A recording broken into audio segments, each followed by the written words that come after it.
It says we're going live. I'm gonna make sure it's done. All right, it is Thursday at 1 o'clock. This is Joey Huber. I am Jason Skisick. That means it's time for our live training. Today we're talking about fulfillment. Joey, how we doing? Can you hear me? Joey, can you hear me? Yes. All right, let's hit it. Talking about fulfillment. How you feeling this week, man? Oh man, fulfillment's great, guys, especially because we have that three-prong approach to where it's kind of modified to how you want to run your business. One thing that Jason and I first said when we started this company was that we didn't want to force our model upon anybody else. We wanted them to have the flexibility to run their model exactly how they see fit as an entrepreneur. And that's where we took the most amount of time with the fulfillment and catering it towards what your style is. So I'm excited to dig into it.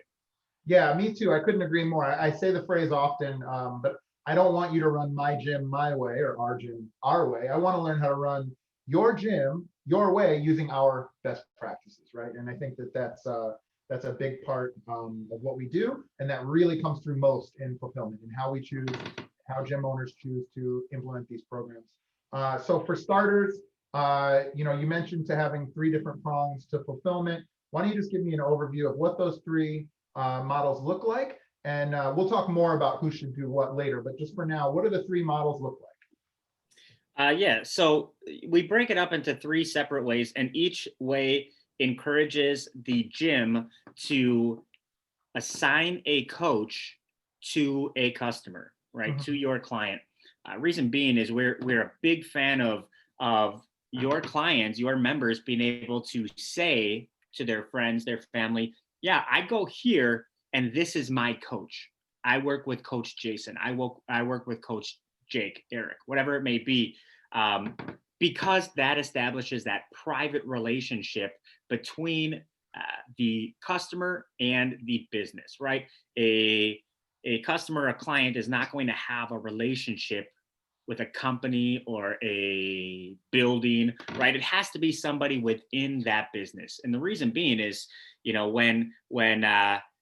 when a new gym moves in down the road, let's say a Anytime Fitness, you don't want your members to start comparing their gym, the new gym, with your gym, saying, well, I get 12 classes here per month and it's 19, but over there it's $99. So I might, no, right? We don't want them to think with the logical side of their brain. We want them to make their decisions with the emotional side of their brain. Like, hey, I'm sure that place is great. Looks like it has new, locker rooms and all this stuff, but I train with Coach Eric, right? And my coach is here, and we've lost 20 pounds together. Man, I've told him stuff I haven't even told my sister. Like, this is my coach. So I'm sure it's great, but I'm not going anywhere because my coach isn't there, right? So we want them to associate your business with their coach, right? And when that happens, you have that emotional bond, and retention almost becomes a second thought. You don't need to have systems for retention because there's relationships, and relationships trump systems when it comes to the service industry.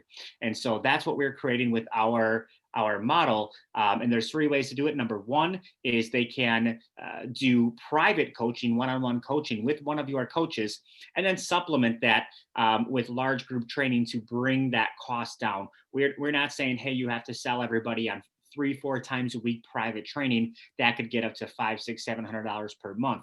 We want to keep our price range in the sweet spot, $69 per week, or which translates to $299 a month. So to do that, we want to have the majority of their training be large group, but then give them that one private session to then bring that cost down. So they're still training 3 to 4 times per week, but have that private coach. The second way would be very similar to that, but you don't have private coaches. And maybe the reason being is you don't have the space for it, or your coaches aren't ready for it, or you just don't like doing that. But in that case, you could have private meetings, right? And much like someone that's an online trainer would maybe, depending on the gym, have them come in once a month or once bi-weekly or even once a week, right? And they come in and they talk and they do an in-body analysis or whatever you have, and they talk about nutrition and maybe you recalibrate them.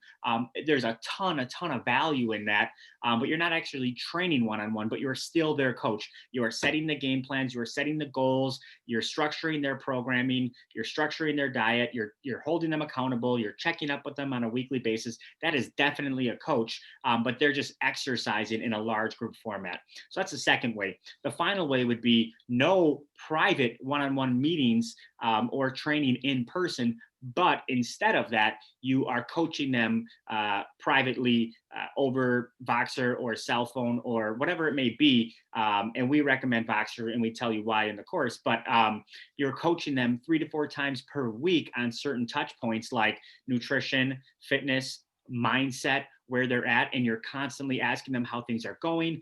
We're checking stats. They're sending you pictures on a regular basis, and we're using that accountability tracker sheet so you don't forget, right? So they're doing that, and you are facilitating being their private coach from wherever you want to, and then they're doing the large group workouts at your gym for the actual physical training. And you might even train them in that large group at the same time and still be their coach, accountability wise over the phone. So those are the 3 ways that we structure it. And each one is very, very effective. It depends on what makes sense for your business. But I recommend charging $69 per week for each one of them and then paying your coaches appropriately per week, and it would be the same pay rate.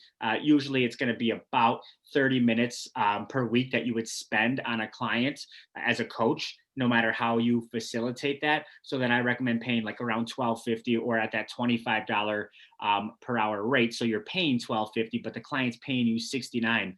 Those are high margins. Yeah, that's all fantastic. One phrase we haven't said yet today is high ticket first. And I think that was really important to us as well. You know, both you and I have benefited from doing high ticket on our own gyms because you don't get into that churning numbers game that we've seen in a lot of other models where if I have somebody paying me $300 or more a month, you know, I have the ability to really develop and dig in and help those people more. And then there's obviously those 3 models that we can pursue. One thing you said that I wanted to kind of touch on was you talked about having them bragging about their coach versus thinking about it in terms of, you know, how many classes a week they get or what type of equipment they have. I mean, it's the equivalent of somebody saying like, you know, oh yeah, there's this old beat up car and then there's this brand new Mercedes. Well, they both have 4 wheels, right? You want them to be attracted to your brand, to you, to what you bring to the table, not just, you know, the details of what, you know, you offer or what your program is. Also, so, you know, another thing too is I know that you run the whole gamut, but you can have a personal training session, you can have a semi-private group, you can have group fitness with nutrition and accountability. Kind of depends on what type of gym you have. So maybe we just kind of run through the different types of gyms that we commonly deal with and like what we recommend for them to get started with. So, you know, kicking off just starting with somebody like you know, that has a group fitness as well as some personal training, you know, what would you start with and how would you structure that? Yeah, so at a gym like mine, because we have a large staff of private coaches, and we really do brand ourselves as a transformation center, to us, it doesn't make sense for you to do a program where you don't have a coach. So we don't even sell it. We don't sell anything that doesn't come with a one-on-one coach, only because when I take a look at the lifetime value of my customers, it is black and white between the people that are working one-on-one with a coach and the people that are just in a large group, almost to the point where it doesn't make sense for me to acquire customers that wouldn't do one-on-one coaching, because I know they're not going to stick with it for the long term. So I'd rather just tell them no and focus on the people that do see the value of coaching one-on-one.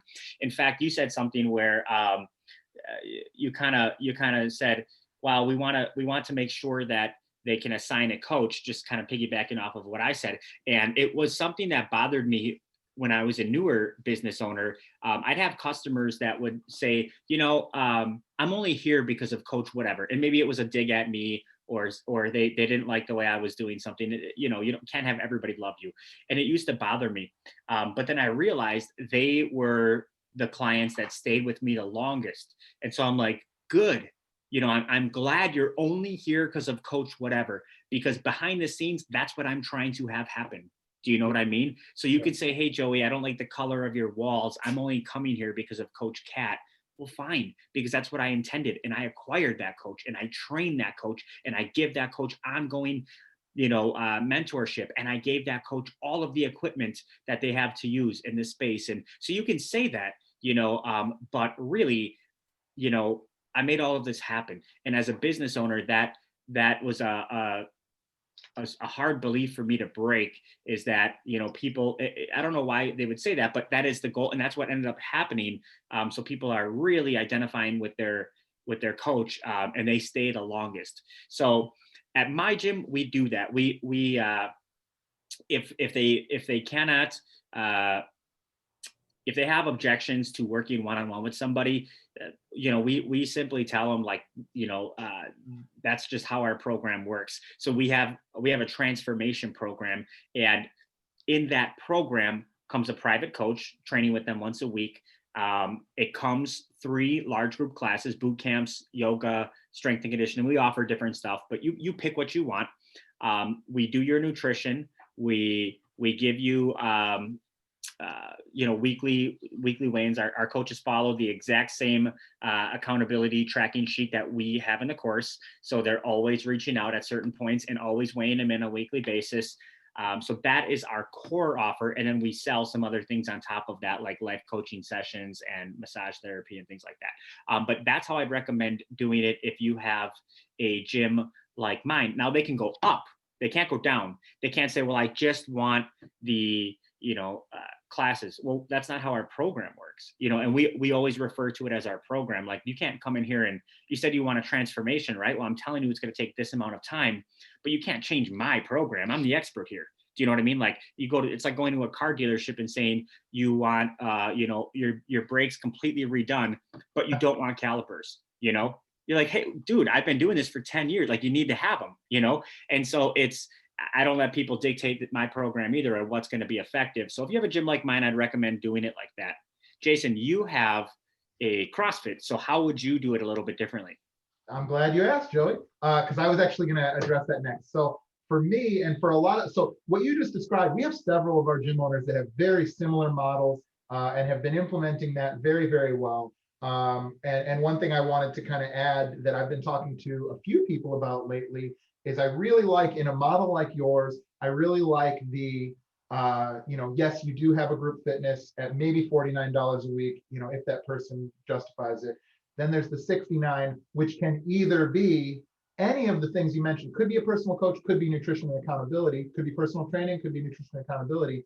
Or for that 99 or 129, maybe now you have both. I love that narrative of, like, $69 a week high ticket, but then for $99 a week, you get both. And then that way you can kind of become agnostic to which the person needs and just give them the piece they need.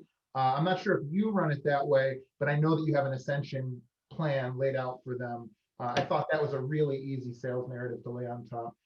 For us, for those folks out there that run CrossFits, we may not all position ourselves uniquely as a transformation center. Like, for instance, we do have a large portion of our clients are performance-based, but the news is it doesn't matter. That's a transformation too. All of my best performance clients, a lot of times I found out they were reaching out and having nutrition and accountability coaching from programs like RP, Working Against Gravity, and things like that. And so we're kidding ourselves if we pretend like these clients that came in for performance didn't also need a personal coach who was going to hold them accountable, who was going to help them to get from point A to point B, right? And so the way we structure it, we don't do personal training. We have done semi-private in the past, and we may again in the future, but right now it's group fitness, and then it's a nutrition and accountability coach who reaches out to them multiple times a week. And when we do that, so now we're kind of talking to a group fitness gym. We previously talked about your style of gym with personal training and semi-private. What about that one-man show, somebody who just signed up, it's just them, maybe they have a couple of part-time coaches? What would you call, like, the minimum viable product to run this system? Like, what would be the simplest way for, let's say, a smaller gym who runs smaller program with less staff. Yeah, that's where I feel like you could leverage the meetings in person, because those can be really short. And you want to think of them as like a doctor's appointment, right? So you have you probably don't want to do one-on-one training, because that's going to take up a lot of time, 30 minutes minimum per workout, plus they're going to want to talk to you at some point in between the workouts, and I recommend you do. Not a problem if you have trainers and that's their only job, but as a one-man show business owner, you have other jobs. The version that you're doing, where you're doing 3 to 4 reach outs, that can be a little bit more time consuming, but it's unpredictable, because the clients themselves, they dictate a lot of the time that's being taken up from you. Maybe they ask more questions. Maybe they message you every single morning. Maybe you have some clients that don't, but it's a more of a variable instead of a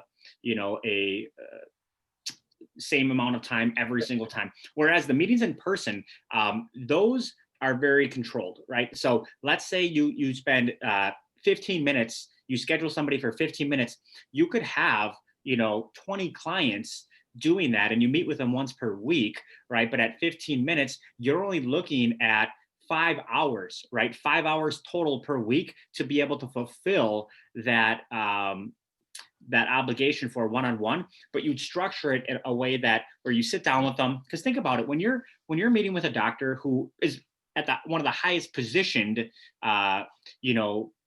services that you pay for, without, I mean, you don't even think of it as a service anymore. You think, but it is, and they're private, they'll come in and at max, they will sit down and talk with you for 15 minutes, right? Unless you're getting a surgery or something. But when you're just having a consultation with them, they will assess you, and then they will tell you exactly what you need to do. And they'll say, okay, I'm gonna follow up with you next week. And they don't even do it weekly, honestly, like maybe bi-weekly. And if you wanted to do it bi-weekly, bi-monthly, so twice per month, then you could do it for 30 minutes. But I recommend weekly for 15, just to have more touch points. But they say, okay, I'm going to check your stuff. Okay, let's check it. So that'd be like a weigh-in of body fat. How are you doing on your nutrition? So on and so forth. Okay, here's what we're going to recalibrate this. We're going to adjust it a little bit. This is what I want you to do. These are your marching orders moving forward. And we're going to meet the same day, same time next week, and we'll see the changes. But I'll be seeing you in the classes as well. So I'll make sure, but that person is not texting or messaging you outside of those meetings, right? And if you do it right, they still see a ton of value, because it's a one-on-one meeting. You're not doing this in a large group format. So that's what I would do if I was a one-man show, which is why it's in our course, because it leverages time.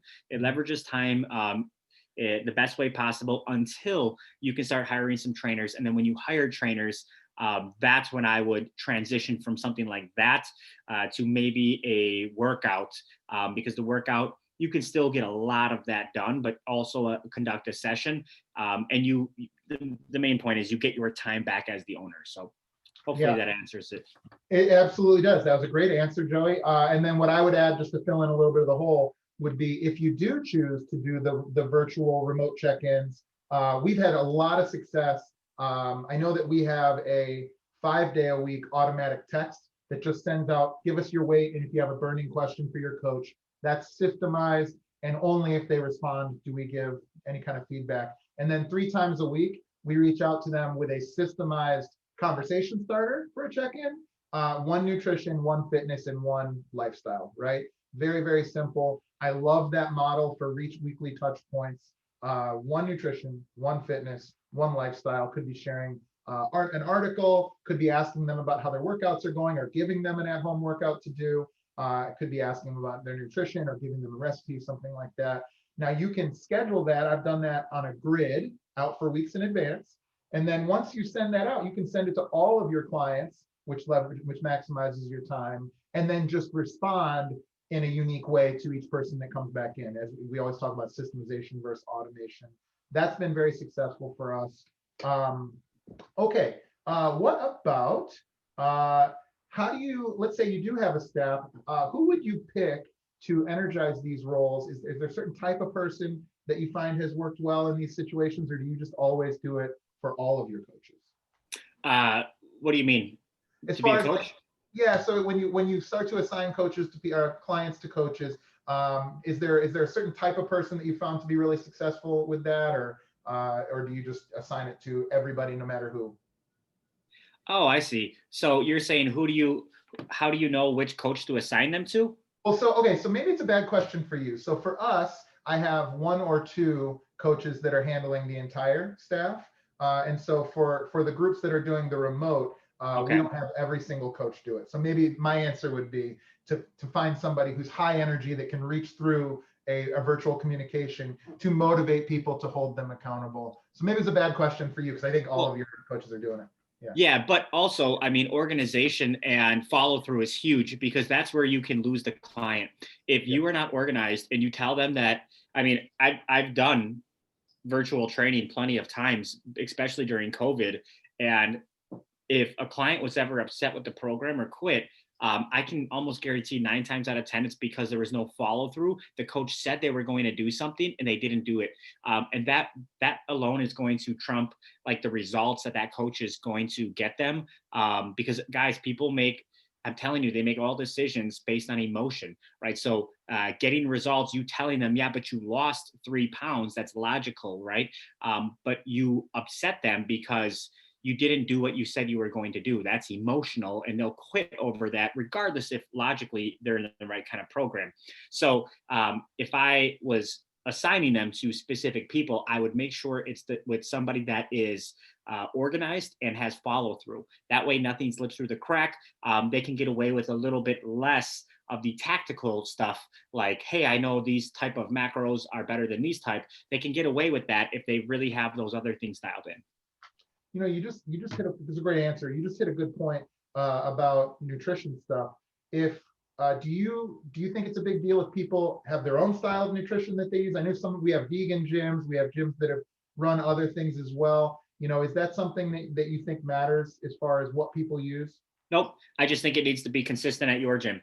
So, the strongest businesses deliver the most consistent product or services consistently. Clients come in, members come in, and they know exactly what they're getting every single time. It's always the same. McDonald's, right? It's always the same. People go there a lot because they know what they're getting. The last thing you want as a business is for your customers to come in and you sell your transformation program to Susie and give her to Coach Eric, and she has an amazing experience. And then the next day you sell it to Susie's friend, John, and you give John to Coach Justin, and they have a completely different experience.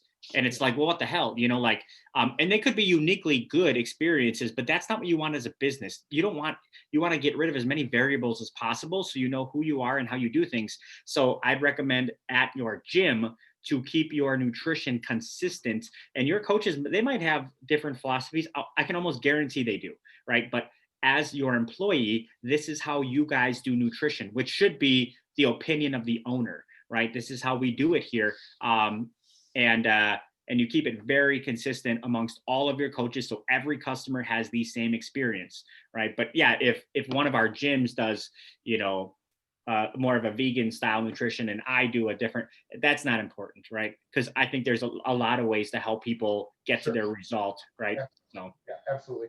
So this is less of a question and more of a comment, or more of just me going to talk about it. So one thing that I encounter a lot is, okay, so we're going through the course, we're really excited about it. I'm really nervous how to bring this to my team, how to bring this to my current members. This represents maybe a change from what we've done before. Many of our clients have run 6-week challenges before, and I think sometimes teams and clients can sometimes confuse high ticket and the type of fulfillment we're talking with to the systemized, very in a box way that a 6-week challenge might be run.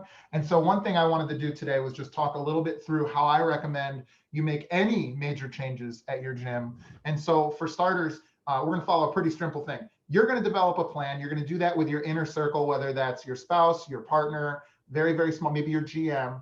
Once you have a clear plan and you are excited about exactly how you're going to implement it, then is when I recommend you take that to your team at large, whether that's the part-time coaches, full-time coaches, the front desk folks, people like that, and really get them on board. Control the narrative, because the one thing that I've seen is if you leave space for people to draw their own conclusions, it often will not go the way that you want it to. And so when we do see people that have whatever mini mutinies or people saying that they don't like the new model or we didn't sign up for this or this. It's because that owner has not made the plan their own, made it so it fits the narrative and what would be expected from them as an owner and as a community. And then they haven't taken control of that message to their team. And so as excited as I know you guys all are when you launch, make sure that you take the time to develop your plan and then really evangelize that plan to your team. And then we bring that to our community at large. Because the question I get a lot is, okay, so I've got Sally paying, $129 a month, and now we're going to start going high ticket. How am I going to get referrals from Sally without her basically asking her friends asking for $129 a month?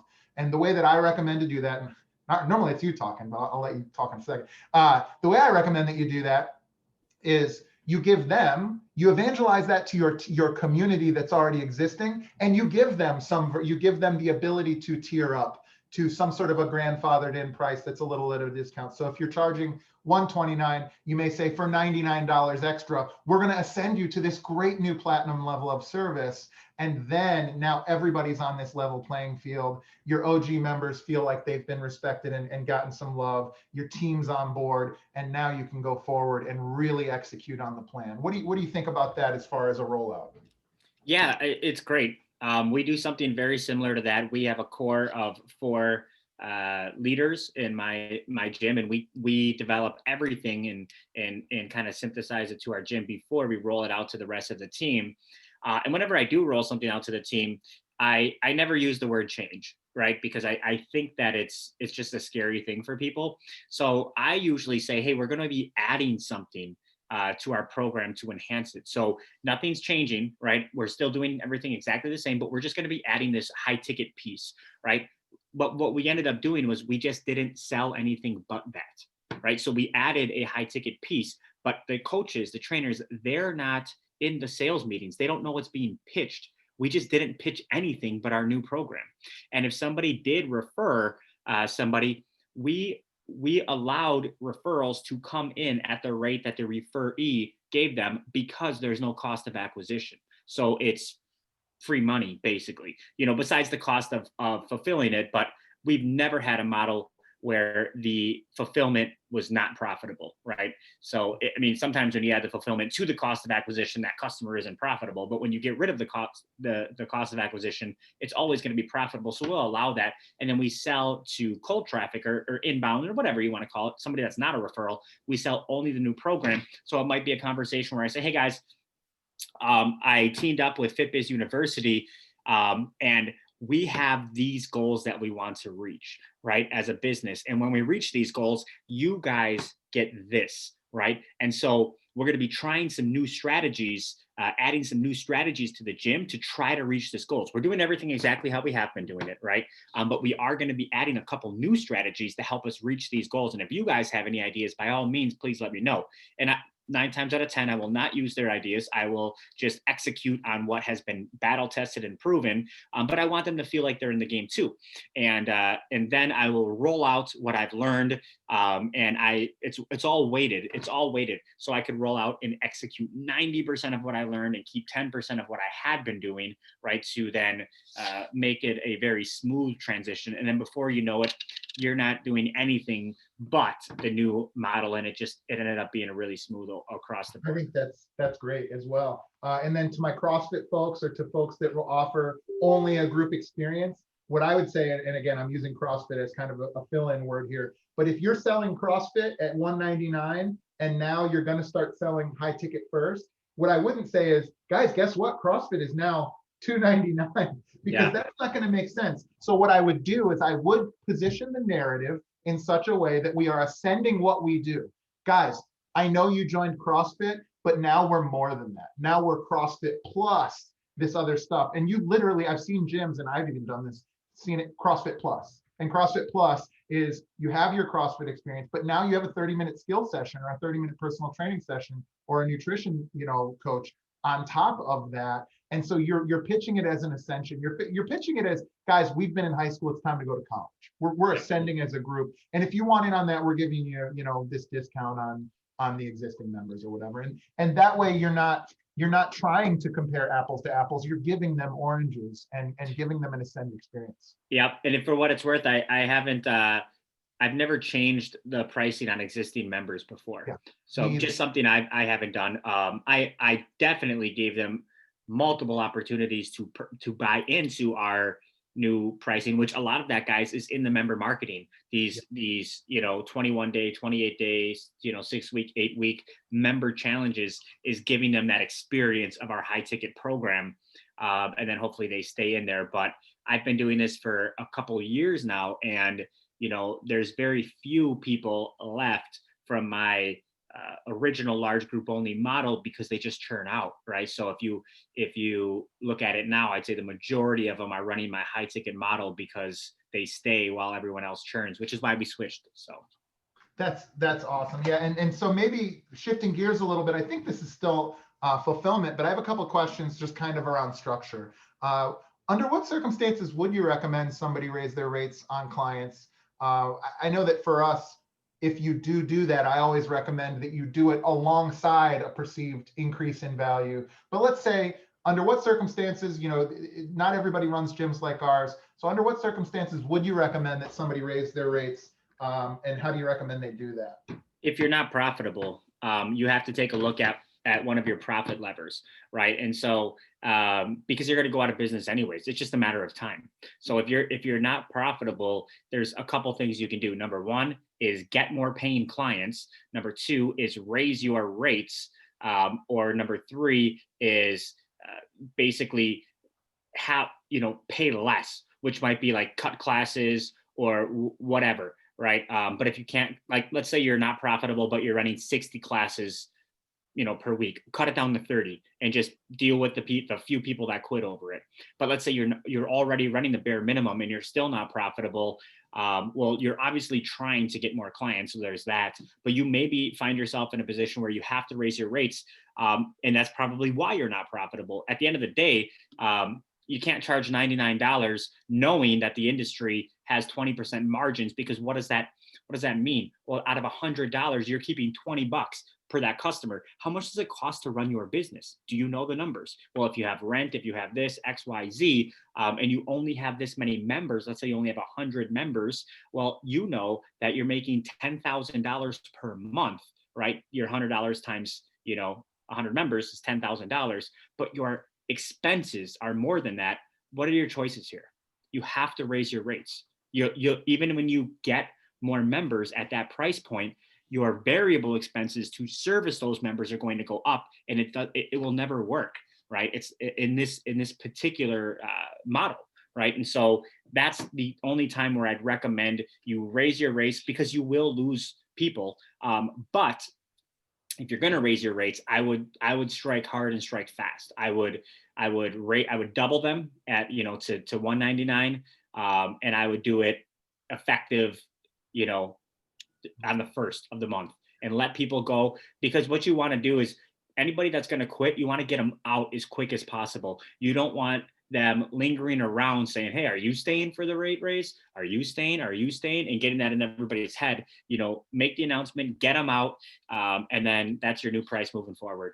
Because you could lose half of your membership base and still have the same revenue, but then everybody else, you know what I mean? If you're charging 100, you could lose 50 of them if you doubled your price, and still hit your 10 grand. But now everybody moving forward is at that new price. Yeah, and there are ways too, like we've already kind of alluded to where you can show a perceived added value, where now you are valuing your time. So even if it was a 15-minute meeting once a week and you doubled their rates, what have you done except for edify your time at a huge dollar per hour? You know what I mean? And that's conditioning those folks to treat you the way that you belong to be treated, which is as a professional and as an expert in the field. Exactly. And the stuff that we've given you guys in our course, that is justifiable. That alone justifies a rate raise, because we've given you accountability programs that you can use with them, nutritional programs that a lot of gyms are not doing that you can use with them. And so you don't have to come up with a lot. Like Jason said, start booking a 15-minute meeting and then supplement that with what we've given you. And then boom, you can double your rates if you're already pretty low. Yeah, couldn't agree more. All right, so we've gotten Sally. Sally's come in for a 48-week program. She's lost her 20, she's lost her whatever it is. 48 weeks would be a long time. So she's gotten through her program. How do you recommend that we continue service for that client? How do you recommend that we continue them in a high ticket program, particularly for those folks who didn't come into this with a long experience of personal training? I know that's kind of part and parcel with personal training, but for those of us that have come in from different avenues, how do you recommend, going beyond that initial program and retaining those folks as high ticket members? Yeah, that's a really easy sale too. Until you've started to make some of those. First of all, the coach is going to be doing it. No one should be making that sale besides the coach, especially if it's a program of that length. And they just have a very easy conversation with them about what their goals are going to be moving forward. And you absolutely want to have this conversation with at least 2 weeks of their program left, right? So you sit them down. This is not something you do over text message. This is a sit down meeting where you say, hey, look, it's been a while since we did a goal analysis. I want to sit down and talk about goals 15 minutes after our workout on Tuesday. Do you have that time? Does that work for you? And then as a coach, do not book yourself for that 15 to 30 minutes. I tell my coaches when they're having a renewal conversation that they are not booking. So do not book a client after that client for 30 minutes because you don't know how long that conversation could take. And it's a very, very important conversation. So they sit down, you start talking about goals, and that's where you hit them with, well, Mrs. Jones, it looks like you've lost 60 pounds in 46 weeks. We have 2 weeks left. We're largely going to start goal setting for your next goal. Are you and it's not a very formal conversation because it's such a long amount of time to build a relationship with somebody. It should flow super naturally, but it's where do you want to go from here? Are you in the exact place you want to be? You can even break out the wellness wheel that we talked about last week and start plotting it down and say, well, these are huge improvements from when you first got in here. In fact, I have your first one. Holy shit, this is great.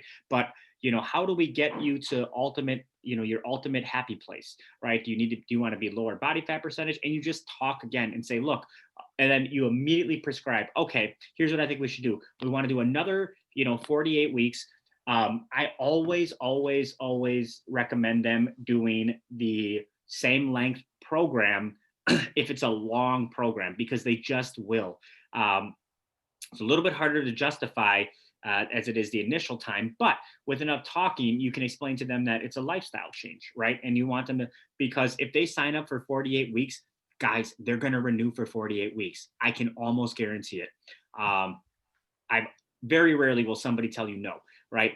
If somebody signed up for 16 weeks, you could probably get them on something bigger with because the discount is volumized, right? They're getting a bigger discount if it's not $200, but it's 20%. The discount's bigger, right? So the renewal conversations, that is where you'll make a ton of money as a gym. And all you have to do is be prepared for it, know exactly what you're going to recommend based on what they say, know your numbers, know your prices, and get the contract done. And you want to make sure that you do it within 2 weeks before their program, because they might need to talk to a husband or wife about it. They might need to think about it. The last thing you want to do is do it on your final session, because then they have no reason to actually come back to the gym without having any sessions remaining to give you that answer, right? So 2 weeks out, they'll probably have 4 sessions left. So if it's taking them a long time to think, guess what? You still have 4 more times where they're going to have to give you an answer. And it works like a charm. Our renewal rate, which we're going to be talking about this weekend, Jason, is ridiculously high. And so we can totally dig into how we do that. We don't talk too much about it in the course, but it's definitely something that's powerful. Awesome. Great answer. 2 quick points. Number one, I love the metaphor for coaches of a map versus GPS. If I come in and I want to lose 20 pounds, I want to get from point A to point B, let's say a 6-week challenge or a 12-week transformation, whatever it might be. That's a map. That would be a coach executing a series of things for that person and getting them on to accomplish one goal. From the very first meeting, your coaches should be positioning themselves as a GPS. Not only am I going to help you for your initial goal, but I'm going to help you set and achieve all of the goals that you hit along the way. And everybody knows that we're going to need help for all sorts of goals, whether we fall off the wagon for a cycle, whether we decide that we want to do something more competitive or performance-based, whether we want to it could be any number of things. I want to get my deadlift up. I want to be able to run a 5K. I want to do any number of things, look good for, my bachelorette party, whatever it is. So I love the metaphor, very early and very often repeated. I am not your map to getting something done. That's a series of steps. I'm a GPS that's going to get to know you, that's going to be helping you through all of these things. And all that will do will more closely knit you with your clients and them with you, right? So your retention is going to go through the roof. The second point, and one that I wanted to dig in on, this is something we don't cover, I don't believe, in the thing. I know that we offer a discount for paid in fulls for an initial program. But now that we have that client, in existence, that client has become a member that's stuck around through their initial program, how willing are you to discount for time into that second, third, or fourth contract?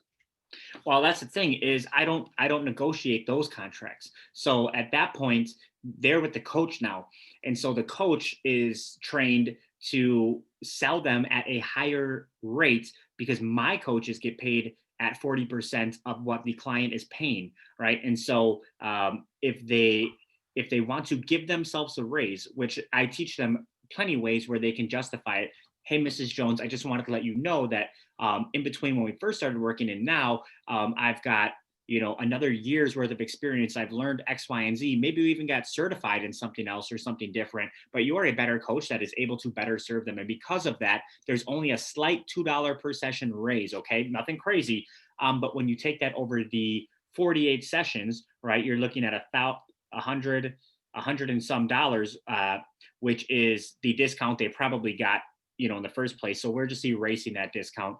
And you say it in those terms, or you can still give them a discount with the price raise, and then it's the same exact thing as the original contract. But typically, no, we don't discount them again on the second one because they're really bought in at that point. Yeah, I think to your point, like, and I'll speak more from like a group perspective. For me, if I've gotten you beyond 6 months, and I know that many of our clients will have the same experience, if I get you through that first 6 months, I've got you for 2 or 3 years at least on average. And so in that case, these are my most loyal clients. I'm not saying to screw them over, but you don't need to give them big discounts in that second, third, and fourth program. And so I wouldn't recommend necessarily big discounts there. One thing I wanted to tell you as well is, for me as a CrossFit gym owner, every single one of my memberships is auto renews. And so we have auto renewal even on our high ticket stuff. And it's just in the contract. At the expiration of this, if you don't notify us with X number of business days ahead of time, your program will auto renew. And the coaches let them know that. There's nothing untoward about it. It's the same way your car insurance works. It's the same way that Netflix works, right? It just keeps on going. And I know that for personal training and semi-private, that you might want to have those conversations. But for those folks that are doing group plus nutrition accountability, things like that, you can bake that in as an automatic recurring and do a Netflix close on that as well. Exactly. Yeah, exactly. And then one other thing that's unique for CrossFits and other skill-based stuff, I know John Dohanik's out there swimming with folks, is some of us have sort of a barrier to entry into regular class. If you come into CrossFit, it's not always the best to just jump right into class. And so many of us have run on-ramps, many of us have run onboarding programs that kind of give those people the minimum skills that they'll need and the minimum experience that they'll need. And so I just wanted to talk through real quick the way that we found, I have a philosophy that there's kind of 3 stages for if you need an on-ramp or some sort of a front-end program. In the very beginning, if let's say you're under 100 members, you don't have a lot going on, I would recommend one on-ramp class that starts once a month, and you just take folks through that. It's not ideal, but if you're a one-man show or you're a relatively small shop and you're only bringing on 10 or 15 people per month, I recommend you do a one time, maybe 2 times a day, 3 days a week on-ramp program. Obviously, if I'm talking to you, you know what I mean. And then as you ascend, let's say you get to that Dunbar's number, that 100, 150, then I recommend that you have them start staggered through the month. So you may start one every single week and then have them staggered based on times. So you may do, the 7 p.m. starts on the first week of the month. The 7 a.m. starts on the second weekend of the month. The 5 p.m. starts at the third week of the month, and this, whatever the other time would be, the noon would start on the third week. That way you can start folks a little bit more quickly.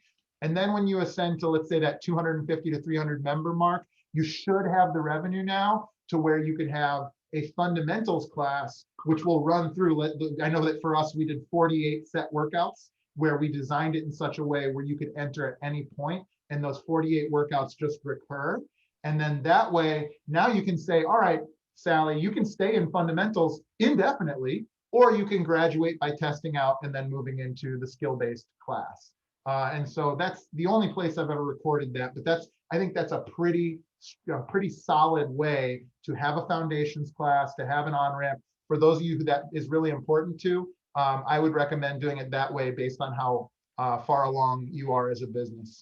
I don't know if you have anything for that, but. Nope. Okay. Awesome. So as we start to get ready to wind down here, what else, are there any things that we've left off the table when it comes to fulfillment that you think are worth kind of bringing up and chatting through here? Yeah, the last thing I'll say on it is, you know, I think it's very, very important if you as the owner are not doing the initial weigh-in after the sale.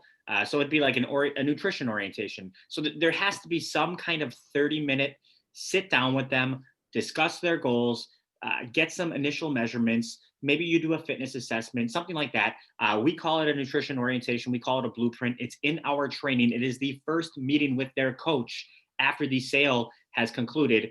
Those need to be dialed in. It is the first experience. So what I highly recommend is that you as the owner have each one of your coaches that would be doing these to do it with you as the owner. And you can make up goals and make up whatever, but take you through the process, right? Set aside 30 minutes, don't set aside an hour, exactly as if you were a customer, and have them take you through it and make sure, number one, it is consistent with the process that you have taught them. Number two, it's consistent amongst each one of your coaches. They're all doing it exactly how you want it to be done. So then you know you're delivering that consistent process. And then the second thing that I would say is do not change anything at all from the 7-day trial to the long-term program. Guys, they are starting their long-term program immediately, right? That is what they are starting. They're not starting a 7-day trial. They are starting their long-term program at that nutrition orientation. We are simply comping them 7 days of the program in the crazy weird event that it's not the perfect fit, but we know it is, right? And so that is just the hook that we're using for marketing. And if for whatever reason they say, I absolutely hate this coach, there's no way I can continue on after this. But that doesn't happen. So we don't want to talk about the 7-day trial during their fulfillment or anything like that. They signed up for a 48-week program. That is what they are starting on Saturday. It's not, okay, we'll start your 48 weeks after this 7-day trial. Please let me know how you like it. Don't ever do anything. Just don't do that. Don't say that. They're starting their trial and you are just giving. I've seen it happen to multiple gyms, and I've had to explain it to them like, look, or we've had plenty of gyms in the past where they're like, well, I coach them for the first 7 days to make sure it's perfect, and then I give them to whoever. No, why would you make any changes, right? And so I just wanted to reiterate that again. Yeah, the short answer is it's your Cadillac before we stand up. If we're having this discussion, if we're putting you in the program that's customized for you, we agree this is your Cadillac, your program, unless you want to upgrade, downgrade, or cancel. And the only reason you should want to do that, as far as the cancel part, is if somehow we have failed to live up to what we discussed now. I just told somebody earlier today, the worst thing you can do in that sale, and I know this isn't fulfillment, the worst thing you can do in that sale is push the difficulty of the sale onto the coach. You confront any and all objections now, you put them into the Cadillac for them, the program for them, and then unless something broke, that's your Cadillac for the next. Exactly. Couldn't agree more. Joey, thanks again. This has been a great conversation. Guys, leave questions in the comments if you have them. We'll be sure to follow up with you. Any final thoughts, Joey? No, appreciate you guys. All right, guys. Great work. See you guys next week. We're out. And